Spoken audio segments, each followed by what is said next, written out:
Upleta ward number 9ના સુધરાઈ સભ્ય અને તેમના પિતાના ઉન્માદ કામગીરીથી સ્થાનિકોને મળી પ્રાથમિક સુવિધાઓ, જેથી સ્થાનિકોમાં ખુશીનો માહોલ છવાઈ ગયો।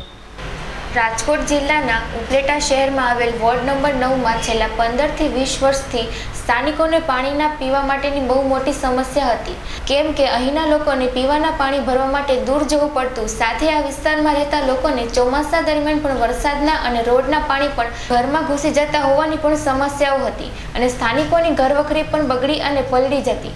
આ પાણી ભરવાના પગલે અહીંયા માંદગી પણ ઘર કરી જતી અને લોકો બીમારીનો પણ ભોગ બનતા।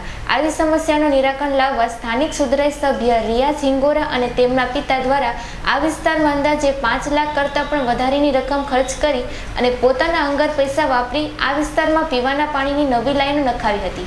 આ ઉપરાંત અહીંના સ્થાનિક લોકોને 24 કલાક પાણી મળે તે માટે પણ વધારાના અંદાજે 15 થી 20 જેટલી બોર કરી તેમાં સબમર્સિબલ મોટર પણ નખાવી અને લોકોને 24 કલાક પાણીની સગવડ મળી રહે તે માટેના પ્રયાસો કર્યા હતા। સુધરાઈ સભ્ય અને તેમના પિતાની આવી ઉન્માદ કામગીરીથી સ્થાનિકોમાં પણ ખુશીનો માહોલ છવાઈ ગયો છે અને લોકોને પ્રાથમિક સુવિધાઓ પણ આ તકે મળી ગઈ છે। આટલા વર્ષથી 15 વર્ષથી મેં પરણીને આવી, મેં પાણી હું ક્યાં ક્યાં એલ લઈને ભરવા જતી હતી। બાવલાભાઈ તથા એના દીકરા રિયાઝભાઈ એ એના 100 ખર્ચેથી અમને મીઠા પાણી, મોરા પાણીની સુવિધા બી કરી દીધી।